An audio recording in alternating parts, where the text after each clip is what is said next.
Good morning and welcome to this presentation, everyone. My name is Arsh Patella. I'm a functional consultant with Western Computer, and I will be covering today's presentation. So you can see I'm within Dynamics 365, and let's dive straight in. So you can see that within modules, we have one called Asset Management. Now I'm going to become our maintenance request manager. And so I come in the morning and I say, you know what, let's go look, have any maintenance requests been put in? So I can click on this tab here, maintenance requests with work orders created since yesterday. This is with work orders. I want to look at ones that don't necessarily have work orders. And so I can see here, this one doesn't have a work order. And I'm like, oh, someone's put in a new maintenance request. Let me open this up and take a look. Air knife is leaking, started by Arush. Here's signed notes. I'm like, okay, this seems kind of serious. And so at this point, you have to make a decision. So you click this update maintenance request, and I can either move it to in progress, or I can say, you know, that Arush guy is always crying wolf. Maybe we don't want to actually bother doing anything here. But for my work, I think this needs to go in progress. However, I'm not going to change this just like that. What I'm going to be is, you know what, we really need to send someone to inspect this. So I'm going to go ahead and I'm going to create a work order. A work order is the backbone of everything in asset management. Any sort of work you need to do has to be done on the work order. And so in this case, I am going to choose a work order type of preventative. And you can see my default came in, but you can see that there were a number of different options. And your work order type, as with everything, relatively important. One of the nice things is this one maintenance worker. Essentially, imagine you're creating a work order for somebody to go do an inspection of an entire facility. In that case, you probably just want to have one person who you've hired for the day to go look at everything. If you, however, use automatic scheduling, the system is going to be like, well, the way to get all 7 inspections done the quickest is to have 7 different people go do that. And so if you want under a specific work order type, you can say, I only want it to be one work order. You can choose whether to make those mandatory on the actual work order itself. I'm just going to leave it at no. In my life cycle, you can see we have a lot of different states here. And from certain states, you can go into certain states. I do want to take a second here because these states are relatively important. So if I go to my work orders and I look at my life cycle states, you can see that there's actually a lot of parameters within a work order state. So for example, if I look at when something's in the new status, one of the things I wanted to call out is that the life cycle state of the maintenance request is in progress. You can say whether it's active, whether you're allowed to add any lines in, whether the actual starts are going to be set. So if I look into my in progress, it's going to set my actual start date.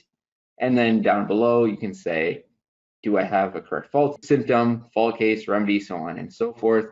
All of these things are going to be very important. So I'm going to leave this open as we go through our work order, because it's depending on this, certain areas of the work order will be active or not. But we'll come back to that in just a minute. And so if I go here, I have my preventative order, and then I have to choose a job type. So what job am I doing on the work order? Now you can have more than one. An individual work order can be both an inspection and a repair. But to start, you have to have at least one job order type. So in this case, I'm going to choose inspection. Your types matter. And here you can see that this is my job type. You have your category. You can do different variants. So under my inspection, I can have my annual inspection, my quarterly inspection. This just helps you with scheduling. So if a person's to be used on my weekly inspection, whereas my quarterly one's really important, so I want a more senior person to go in, you can choose to use your different variants. You can add in skill sets that are needed. And then down here, the asset types. So which types of assets can I actually do an inspection on? This is the same view that we saw earlier from the asset type, where the asset type said which types of jobs can I do on it. And so that's just another way of looking. What I really wanted to call out was this maintenance job type defaults. What this allows you to do is set up some defaults for when you create a work order. So if I have an inspection job, the default is it'll take 1 hour. However, you can get more granular. So you can see that for air knife inspections, it's actually 1.5 hours. And the reason for that is air knives are just more complicated. and as a result, you need a little bit more time. You can again choose to define things at the manufacturer model level. So you can say that, okay, if I'm doing an air knife, it's an hour and a half, but if I'm doing a Ford air knife, then that's 2 hours because those are super complicated. And so you can choose to specify that in here if you really needed to get to that level. You can also choose to put in items and expenses. So maybe when you're doing an inspection on an air knife, it's particularly lengthy. So what you can do is you can go up to your forecast and you can say, whenever we do one of these, we're also probably going to need to buy the person a meal because they're going to be working some very long hours. And so I'll budget in an extra $30 for my inspections there. So again, you can get very, very granular with how you want to control your various job types. But I'm just going to leave it at my hour 50. And so let me close this. Let me close this. And so that was the job type. And so we have our inspection. I'm not going to give it a variant. You can also choose to have a trade, but as again, I'm just going to leave that blank. And so then I can hit OK. Now you can notice that my lifecycle state of my maintenance request has been moved to in progress. Go back over here. As soon as a new work order is created, the maintenance request gets moved to in progress. And so we have that there now. And if I go in, you can see my work order 76 has been created. We've put in a job type that's going to be related to this maintenance request. And so I'm going to go into my work order now. And this is my work order. As we said, everything related to asset management, the work order is your absolute backbone for getting that to run. So on my header view, you can see we have the current state is new. You have your work order types, and we brought that in from our description. We have our expected start and expected end time. We didn't have a responsible group or a responsible person. This again can choose to come in via default. If any asset breaks down in my Calgary campus, the responsible group is my Calgary maintenance team, the default in there. And that is pretty useful if you're using automatic scheduling because it knows I have to schedule from within that group of people. And so we'll go back to my lines. We can see that we have one line on my work order, which is my inspection job. At this moment, it hasn't been assigned to anyone. We're still in the new state. We'll get to that in just a minute. One of the things I wanted to call out was this project field. Anytime you open up a work order, it creates a project. How does it know what to do that? Well, in my setup, under my work orders, we have this project setup. And what this says is anytime I'm doing a preventative type work order, use my project 187, investment, use 242. You can also use project groups and internal and investment. Essentially, an internal project is one that gets straight expense. Investment project will sit on your balance sheet and could potentially get capitalized. And so what you can use the asset management module to do is to actually accumulate all your costs for building of an asset, which you can then convert into a fixed asset to run all your friendly depreciation. So you can see that preventative was project 187. And if we go here, you can see indeed it was 187 and subproject 46. And so it's subproject 46 because we've had 45 previous work orders of this type. And you can see this all here. Here's my Calgary 1, and you can see the type is internal. So this is where you're going to do all your cost accumulation. You can see up here, my forecasted hours is an hour and 50, and this came from that default setup that we showed earlier. And now we can add additions to our forecast. So I can say that, remember we were talking about, I choose items. We just know that this person's coming in from out of town to do this inspection. So we're going to buy them some meals, or maybe they're going to put it on their expense report, whatever it may be. We're going to budget some $50 for meals. You can see it automatically pulls in a sales price. Don't worry about that. It's an internal project, so it's not going to bill anything. There's no customer to bill. So I put that in. And what's nice about this, if I go into my project now, and I look at my project statement, this may not be here yet because this project is have to pick budget and original forecasts or current forecasts. And you can see we have our $50 of budgeted expense, $75 of budgeted hours. That is our hourly rate for such a person is $50. an hour and a half, so $75. So this total inspection is going to cost us $125. And this just allows you to keep track of the finances related to a work order. In my case, we're using a very, very small work order, but it may not be, right? You could have a massive repair or a massive installation coming in. And so keeping track of the expenses becomes very important. So we have that there. So I'm going to go back into my work order. As you can see, we're still in the new state, meaning I can add my lines, so on and so forth, but I'm not going to do that now. Let's actually go ahead and start doing some work. So we have the work order. Now we have to send someone to do the work. There are 3 different ways that you can assign a work order to a specific person. We're going to cover 2 of them today, and the third one will be in our next presentation. So I'm going to do the simplest way, which is simply dispatch. So I'm going to say I have an hour and a half, and I'm dispatching one of these workers. You may be asking, where do these workers come from? Well, in our setup for our asset management module, we have workers.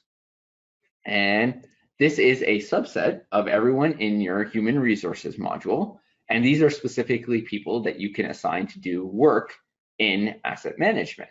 And so even though my company employs 100 people, these are really my 8 technicians that will send to do some actual work on my assets. And this is the same list that you see here. So I'm going to assign this to Arush, and I'm going to hit OK. And what we can see as soon as I refresh is that my status is now scheduled. So I have scheduled this to Arush, and so you'll see that this one has now been assigned to me, so it will appear in my queue of work to do. So we have that here. So I'm looking at my phone or looking at my daily work log, and I say, oh, I have to go do this. So what I'm going to do is I'm going to update this to say in progress, and I'm going to go do my inspection. I'll put in my actual start time, which is right now, and I'll go do my work. I can go in and put in notes, so I can sit in here. My maintenance workers say, I'm saying, yes, this is bad. We need to do some work on this. I've put in my notes. Remember, all I'm doing is an inspection. So I've saved that, and at that point, I'm done, and I can go put in my time. This can be tied to the timesheet module, but I can go in here and I can say that it took me 2 hours. Remember, this is actuals. It doesn't matter what it said. I'm saying what I actually did. And then under meals, I will say that I bought myself some food and it cost me $15. I'm going to go ahead and I'm going to post this. And why didn't I post? Oh, I bought 1 meal for $15. And let me post. And there we go. So that has posted. You can go into your project, me being now putting on my maintenance manager hat. And if I look at my project statement, and I can actually look at the deviation, current. So you can see that I budgeted $50 for expense, but I only used 15. However, I budgeted $75. I used 100. So in total, I have $10 of budget left over. And so that's it. I've now done my inspection. Pretty cool. But after my notes, the maintenance manager was like, oh, we have a problem. So we've done an inspection. And so now what I'm going to do is I'm going to add another line for the same asset. And I'm going to say repair. Now, I could have chosen to open up a new work order for this. I'm going to choose to just use it on the same one. And you can see down here, it's actually utilizing the same project. If I had decided to do a new asset on the same work order, that would have created a new project. However, this was the same asset, and so it's allowing me to utilize the same project. And so in this case, I don't have a default in, so it's just defaulting to a standard 1 hour. I can go into my forecast, and this time I'm going to say for my line 2, I will put in 3 hours of labor. And in this case, I'm also going to need a surface to do my job. No idea why, but I'll need it. And surfaces, what do they usually go for? About $700. So I'm going to budget $700 on items. And so there we have it. All right, so now I have to go find somebody to do the work. And let me see if I refresh the screen here, you'll see that it's now maintained forecast is 3 hours. So now we'll look at the second way of scheduling someone to do some work, and that is to hit the schedule button. And what this does is it brings up my resource groups. And so you can see I have these two groups. So let me go to this one first. Within my two groups, I have two workers, worker 4111 and 4112. Now, how is the system coming up with this? Well, if we go to resource groups,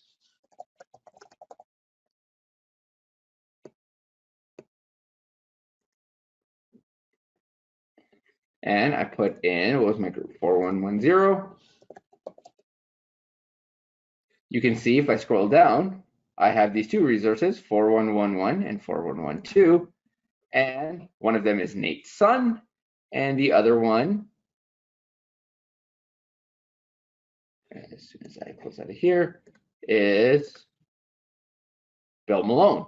And if you remember from when I looked up my workers in my asset management, both of these were people who I had defined as my technicians.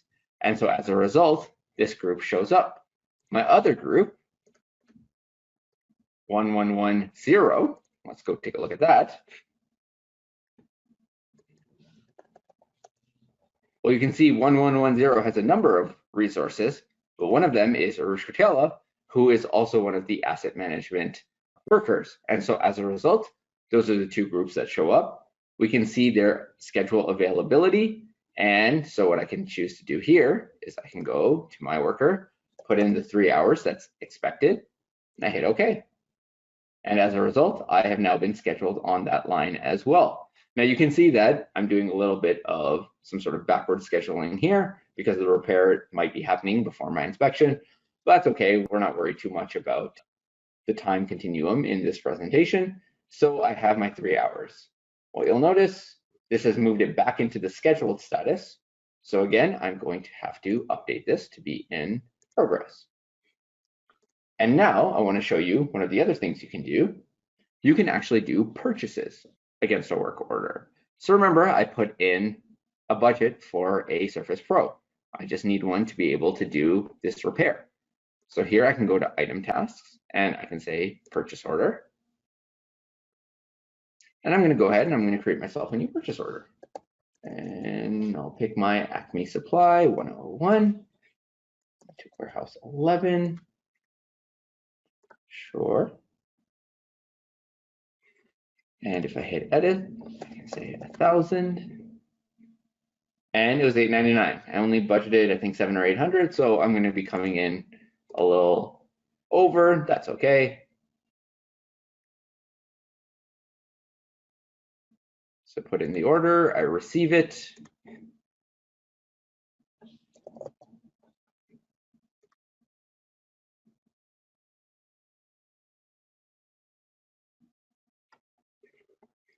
All right, and so now that I've received it, I can go do my work. And so what I'm going to do is now I'm going to book my time, and I'll say new on my work order job, my repair, and I'm going to say it took me 2.5 hours. 3 were budgeted, but because I got that Surface Pro, I was particularly on the ball, and so I did that. Now, one of the interesting things to note, so if I go into my project and I look at my project statement, and I'll do again my deviation. Sure. And all right. What you can see is that my labor here has been accounted for, but my item has not. It's still saying I have $7, but I haven't used any in my actuals.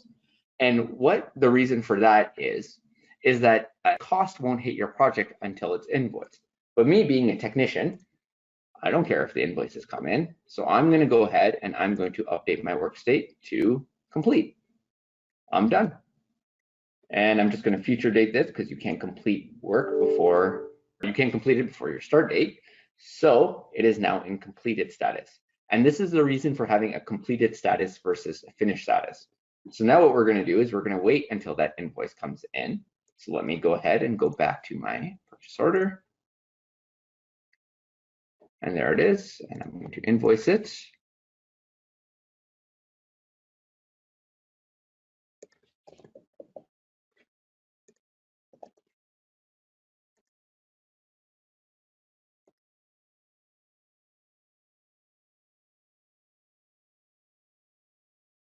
And now that my status on my PO is invoiced, once again, I can go look at, and this time I'm just going to look at my project transactions, and you can see now I have my posted transaction of $899 on my purchase.